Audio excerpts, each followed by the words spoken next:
Tyler Shough just got drafted in the second round by the New Orleans Saints. At first glance, this pick doesn't make sense. The dude's 25 years old, played 7 years of college football at Oregon, Texas Tech, and Louisville. How does a guy with this resume get drafted in the second round? He's gonna have the whole city of New Orleans literally asking,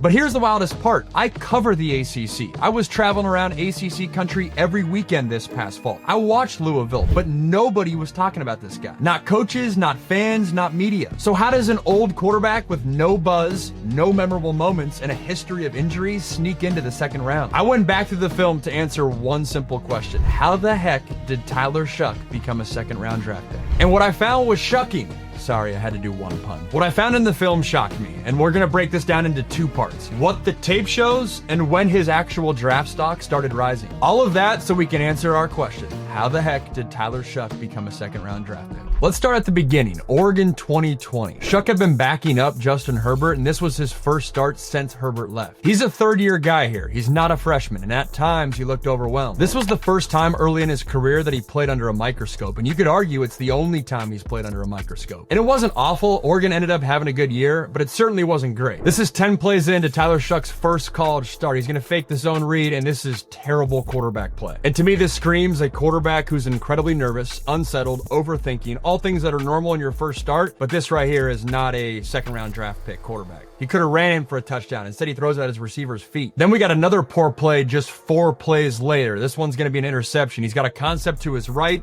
He works back to his left. You can never throw a dig late across the middle. This happens because he gets really long with his feet, and instead of hitting that first dig, just move to your next progression and hit the other dig. I'll turn this into a positive though, because these types of misreads do not show up at all in his tape in 2024 at Louisville. Despite starting all 7 games for Oregon in 2020 and leading them to a Pac-12 title, he transferred. It was a combination of things. Grad transfer quarterback Anthony Browne started cutting into his playing time, and 5-star true freshman Ty Thompson was set to arrive the next season. Life at Texas Tech, it wasn't going well. He broke his left collarbone in 2021 and then re-injured it in 2022. At this point in 2023, he's not on anyone's NFL radar. He's just trying to hold on to his college starting job. Tyler Shough finds himself in 2023 early on in the season, starting against his old team, Oregon, right here. This is the first drive of the game. This is a big-time throw. It's 7 plays in. That nervous energy we saw versus Stanford when he started at Oregon doesn't show through in this game at all. That's a big-time throw, especially with the defensive tackle beating the guard right away, and he's got to hang in the pocket. This, though, right here is not an NFL-caliber throw. This ball floats on him. It's not driven. This is a clean pocket, especially by NFL standards. And what's unique to me, and we'll get to this floating the ball, none of that shows up in 2024 in his film at Louisville. 2 games later, he would break his fibula, and guess what? He'd transfer again. I'll be honest, when a guy transfers twice, I usually write him off. There's always the voice in the back of my head asking, is this dude the problem? But I'm sure Shough's saying, I couldn't get my feet under me at Oregon, I couldn't stay healthy at Texas Tech, and I got one last shot to put something on film for NFL scouts, so he transfers to Louisville. It's 2024, Shough's 7th year in college. Going into the season, nobody is talking about Shough being an NFL starter a year from now. It's the dude's last chance. This is the first meaningful game for Tyler Shough in 2024. Versus Georgia Tech, this is the 3rd offensive play in the game. This is an NFL concept. Big play action, trying to hit this deep over coming across.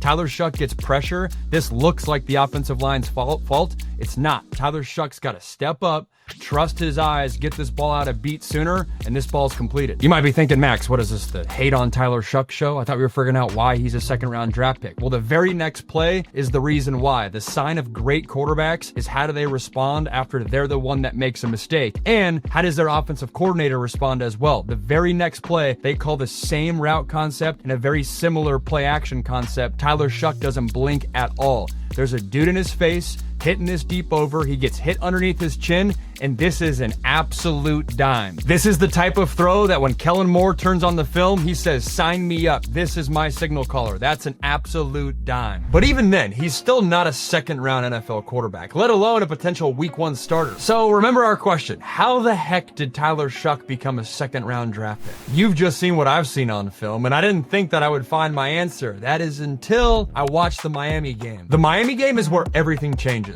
I didn't see the conservative Shough I saw in the Georgia Tech that game. No, Louisville gave Shough the keys to the car, and the film versus Miami is flawless. I'd be willing to bet this right here is the game the Saints fell in love with Tyler Shough. All three of these throws are big time. Right here, that's a 35-yard strike on a seam route. You could make the argument he's late on this throw. Well, it doesn't matter because he's got an NFL caliber arm and makes Miami pay. Very next play, this looks like a simple out route. This is decent coverage. He's sitting on the right hash and no hesitation throws a speed out 10 yards to the far sideline, making this look easy. There's a lot of quarterbacks that wouldn't even think about attempting this, especially against Miami. That ball's picked, it's going the other way. And then right here, he throws this receiver open.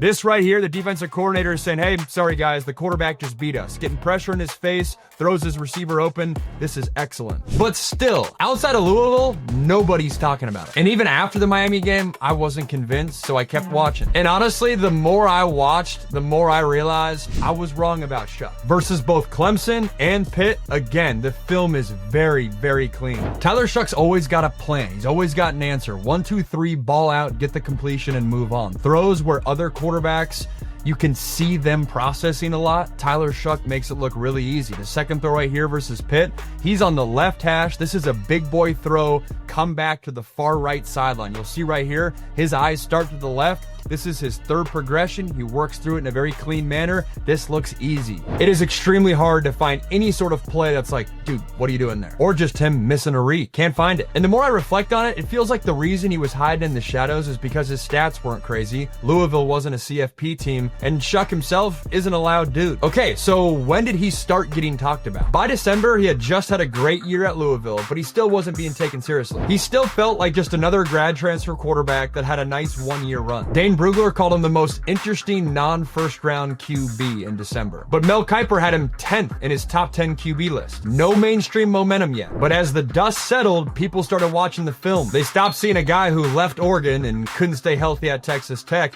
and started watching what he put on tape at Louisville. Clean tape, NFL ready, and the dude started climbing. Now it's January. Brugler calls him a dark horse to be QB4 and also calls him a more talented Aiden O'Connell and a roll of the dice pick outside of the top 50. Ryan Fowler calls him a day 2 adequate NFL starter, but Kiper still has him 10th. He's rising, but still under the radar. Nobody has him as QB3, and no one has him inside the top 50. Now it's February, Senior Bowl in the Combine. Brugler calls him the most consistent quarterback at the Senior Bowl, ahead of guys like Dart and Milroe. But then the NFL Combine hit, and you probably saw what happened.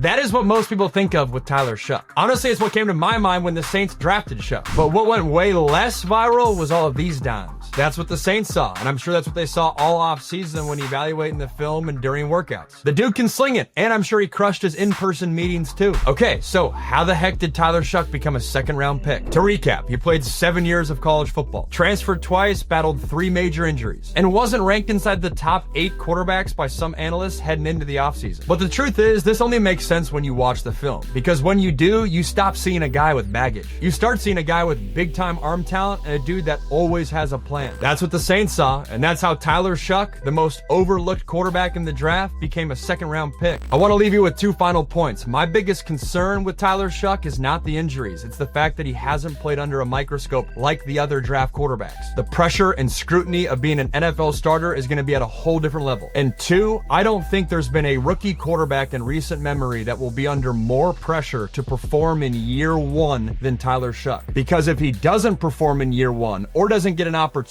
in year 1, that will likely mean the Saints are drafting at the top of the draft in 2026, and the pressure to get the next top young quarterback will be immense. But I want to hear what you think. Was this a good pick? Too big of a risk? Let me know in the comments. And if you want more deep dives like this, hit subscribe and throw me the like. It helps me reach more people and make sure you don't miss the next vid. Until next time, thanks guys.